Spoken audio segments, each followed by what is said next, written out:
So will see about red sanders, ये news में क्यों है। तो रेड सेंडर्स को पहले नियर थ्रेटन बोला जाता था 2018 में, अब इसे इंडेंजर्ड कैटेगरी में डाल दिया है IUCN रेड लिस्ट में। Now it is endangered category, पहले थी नियर थ्रेटन कैटेगरी में 2018 में। सो नाउ अभी इसे फिर से इंडेंजर्ड कैटेगरी में डाल दिया है। लास्ट 3 जनरेशन, मतलब लास्ट 3 जनरेशन से अगर देखा जाए तो स्पीसीज़ में डिक्लाइन हुआ है।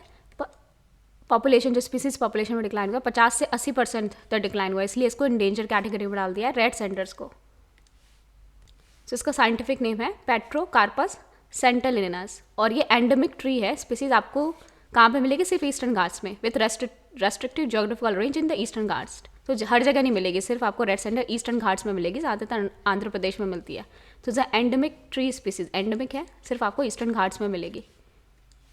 मिलता है in tropical dry deciduous forest of Palkonda and Seshachalam hills range of Andhra Pradesh, and फिर आपको कुछ केरला, तमिलनाडु, कर्नाटक में भी मिलेगी। वैसे ज़्यादातर कहाँ मिलेगी, Seshachalam hill ranges of Andhra Pradesh. तो यहाँ पे Seshachalam hill ranges of Andhra Pradesh, इसके अलावा केरला, तमिलनाडु, कर्नाटक में मिल जाएंगे। मतलब साउथ एशियन की चारों स्टेट्स में मिलेगी, लेकिन ज़्यादातर कहाँ मिलती है, Palakonda and Seshachalam hills of Andhra Pradesh.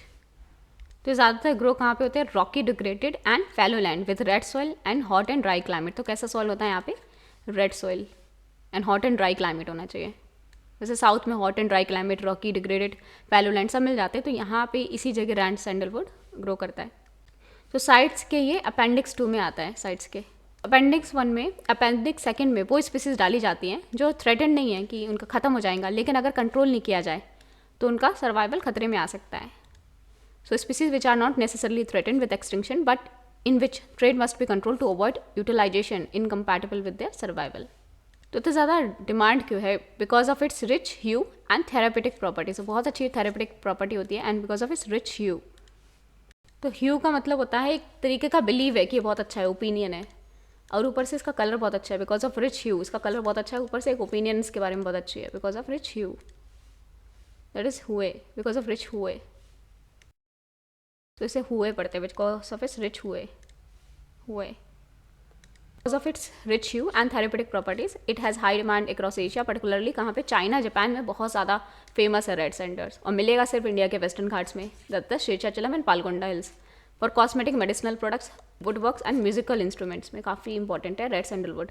तो 1 टन कितने में बिकता है, 50 लाख से 1 करोड़ के बीच में इंटरनेशनल मार्केट में, बहुत ज़्यादा डिमांड है। What are the uses of this red sanders?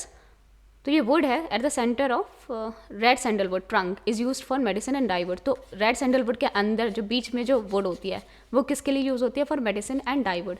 Then red sandalwood use for treating digestive tract problem, जैसे फ्लूइड रिटेंशन हो गया, कफ्स हो गया, एंड फॉर ब्लड प्यूरिफिकेशन, इन सब में यूज़ होता है red sandalwood. And according to Indian journal of applied research it is a good raw material for musical instrument and high end furniture. तो म्यूजिकल इंस्ट्रूमेंट बनते हैं, फर्नीचर बनते हैं, मेडिसिन एंड डाई वुड में use करते हैं, and digestive tract problems, fluid retention, coughs, blood purification में use होता है रेड सैंडर्स का।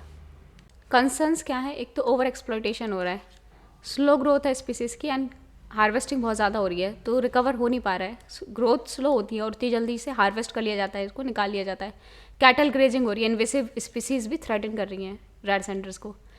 It is ban from international trade, but despite this illegal trade continues. International trade ban है इसका red Sanders का, बिकॉज ख़त्म होते जा रहा है, लेकिन इसका इलीगल ट्रेड तो होता ही रहता है क्योंकि बहुत महंगा है। इसके ऊपर क्वेश्चन है कि रेड सैंडलवुड के बारे में क्या करेक्ट है। It is endemic to western Himalayas in India, गलत हो जाएगा। It is endemic to eastern ghats, western Himalayas नहीं, ईस्टर्न घाट्स। कहाँ पे, मेनली आंध्र प्रदेश, और कहाँ मिलता है, कर्नाटका, तमिलनाडु एंड केरला में भी। And it is usually grow in cool temperature, गलत है, ये ड्राई एंड हॉट क्लाइमेट में ग्रो करता है। तो we must remember it grow in dry and hot climate. तो पहला भी गलत, सेकंड भी गलत, एंड इसमें पूछा करेक्ट पूछा है। It is known for rich hue and therapeutic properties, तो थर्ड सही हो जाएगा। तो it is known for rich hue and therapeutic properties. Answer will be 3 only.